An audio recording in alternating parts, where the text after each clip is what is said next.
Amis du sport, amis du football, bienvenue dans votre émission Café Foot, l'émission avec 100% football dedans.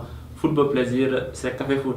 Café Foot, www.cnewcomtv.com, la chaîne web TV leader sur Internet.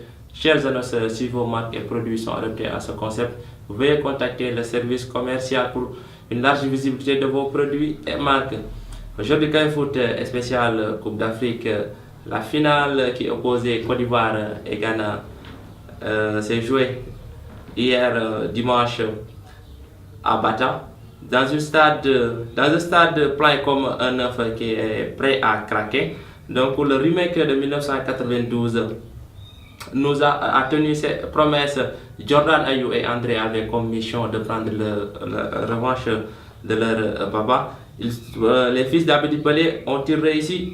Donc dans un court petit instant, on fera le résumé de cette finale. La Côte d'Ivoire, 23 ans après Côte d'Ivoire-Ghana, l'affiche était très attendue. Les éléphants et les Black Stars figuraient depuis plusieurs années parmi les leaders du football africain, sans être parvenus à conclure. Et leur dernière sac remontait bien longtemps, en 1992, pour les partenaires de Copa Bari, et encore plus loin pour ceux de Jan Asamoah. De retour parmi les siens après une blessure en quart de finale, seul sagement avec celui du gardien ivoirien Sylvain, blessé à la cuisse, c'est à sa place l'ancien Boubacar Kopabari. Les deux équipes donnaient le ton, les éléphants résolus, déterminés à prendre les choses en main. Cette domination sans menace réelle pour le gardien Razak durera un bon quart d'heure avant que les Black Stars n'entrent dans le jeu, contrant les offensives de Gervinho, le plus tranchant des attaquants ivoiriens, et les montées de Serge Aurier sur le côté droit. Il y a eu bien un coup franc de Yaya Touré dans les bras du gardien et un départ de Maxi Gradel suivi d'une belle frappe à position excentrée au-dessus de la barre transversale. Rien de plus, la domination ghanéenne se confirme après le repos. Le collectif des Black Stars et leur vélocité leur permettent de se rendre maître du milieu de terrain. Domination stérile, le trio défensif ivoirien Kolo, Bailey et Yakonan, faisant avec autorité toutes les situations dangereuses. Après la prolongation, séance au tir au but. La séance au tir au but qui a tourné en faveur des Ivoiriens. En face, il y avait un Kopabari qui était dans son jour. Kopabari qui était le gardien titulaire pendant 6 ans. Mais depuis l'arrivée de Hervé Renard, Kopabari est relégué sur le banc de touche. Kopabari, qui était le héros de la finale en stoppant les penaltys, et marqué le but décisif qui a permis aux Ivoiriens d'être champions d'Afrique. Donc bravo à Kopabari. Kopabari très critiqué par les Ivoiriens. Kopabari est devenu le héros depuis hier. Donc auparavant, la petite finale qui se posait la RDC avec le pays organisateur. La RDC aussi a remporté son médaille bronze devant la Guinée équatoriale. Donc voilà quelques réactions du coach Hervé Renard. Hervé Renard qui est le seul technicien qui a remporté la CAN avec 2 nations différentes. Vous vous rappelez, en 2012, il a remporté la Coupe d'Afrique avec la Zambie. S'il y a les techniciens français qui font des contre-performances ici en Afrique, lui, il a une bonne étoile ici en Afrique. Hervé Renard qui dit « Je suis né sous une bonne étoile ». Premier sélectionneur à remporter la CAN avec 2 nations différentes. La Zambie en 2012 et la Côte d'Ivoire dimanche dernier. Hervé Renard se dit très chanceux. Je ne suis né sous une bonne étoile. Quand on gagne comme ça, c'est de la chance, a dit le français. Pour ensuite reconnaître la valeur de ces joueurs qui ont su répondre présent, même si je les ai emmerdés, ce sont des grands joueurs. Confirme Hervé Renard. Donc voilà, la CAF aussi a publié l'équipe type de cette Coupe d'Afrique. Le gardien, c'est le Tunisien Aymen. Les défenseurs, il y a Aïcha Mandi de l'Algérie et Kolo Touré de la Côte d'Ivoire, Jonathan Mensah, Henri Bédimo du Cameroun. Et le milieu de terrain, il y a Sirédié, l'homme en forme des Ivoiriens. Sirédié aussi qui a fait une excellente compétition. Voilà, et suivi de son compatriote Yaya Touré. Et Sibousso, le Sud-Africain, Gervinho, l'attaque, il y a Gervinho et André Ayou, suivi de Wilfried Bony. Voilà l'équipe type de cette Coupe d'Afrique des Nations. Coupe d'Afrique, voilà, c'est le match dimanche nous a rappelé un peu en 1992. C'est un copie-collé de 1992. Donc, où André Ayou et Jordan Ayou n'ont pas pu prendre la revanche de leur papa Abedi Pelé.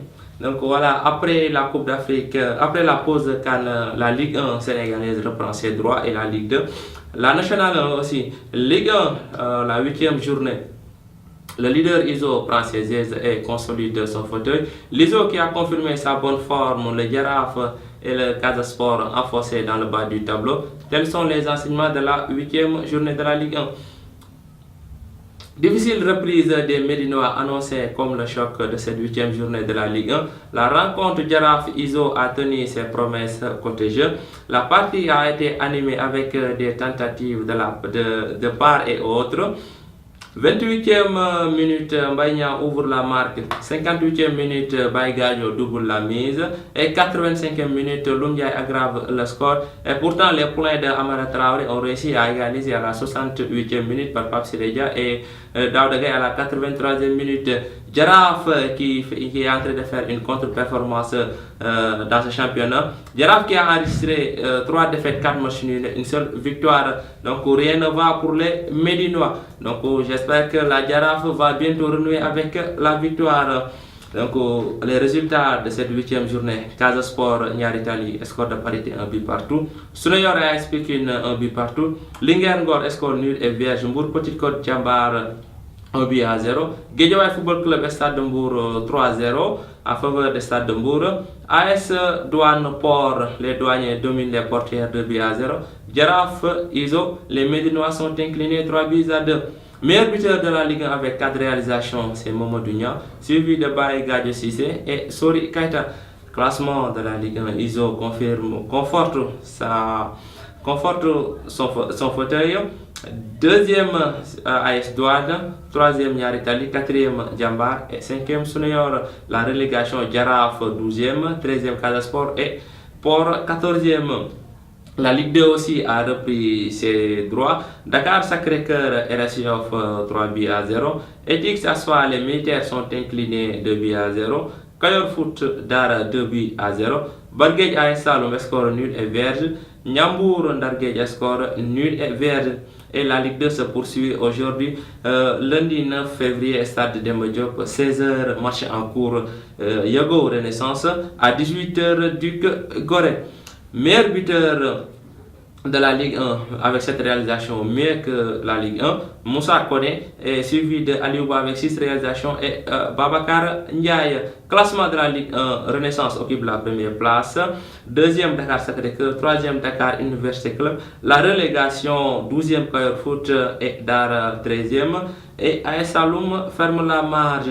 La Nationale 1 à Thiès, on n'a pas d'équipe qui joue à la Ligue 1 ni la Ligue 2. Toutes les équipes thiessois jouent pour la Nationale 1. Thiès FC a fait une bonne opération en empochant les 3 points contre Darussalam. Avenir de Mbacké s'est incliné devant le Walidane 2 buts à 1. Match en cours, US Rail assure et Seneps AS Dagana. Et pour boucler la boucle, mardi, stade Demba Diop, GIA Africa Promo Foot. Voilà, c'était l'essentiel de l'actualité du football local. Mais après leur mauvaise Coupe d'Afrique des Nations, les Lions du Sénégal continuent même à briller avec leurs clubs respectifs. C'est le cas de Cheikhou Kouyaté qui a marqué l'unique but de son équipe face au Manchester United. Sadio Mané aussi a fait parler de son talent, donnant la victoire à Southampton. Même le défenseur Lamine Gassama a marqué avec son club Lorient. Demba Ba continue toujours de marquer et être passeur. Donc voilà, chers téléspectateurs, c'était l'essentiel de l'actualité du football sénégalais. Avant de vous quitter, juste une rappel pour le successeur d'Alain Giresse. On attend toujours la fédération qui doit publier le nom du successeur d'Alain Giresse, mais les techniciens continuent même à se postuler. Donc c'est le cas même de Louis Fernandez qui a montré son intérêt pour être le successeur d'Alain Giresse. Donc affaire à suivre. Donc on vous donne rendez-vous la semaine prochaine. D'ici là, portez-vous bien. Bye bye.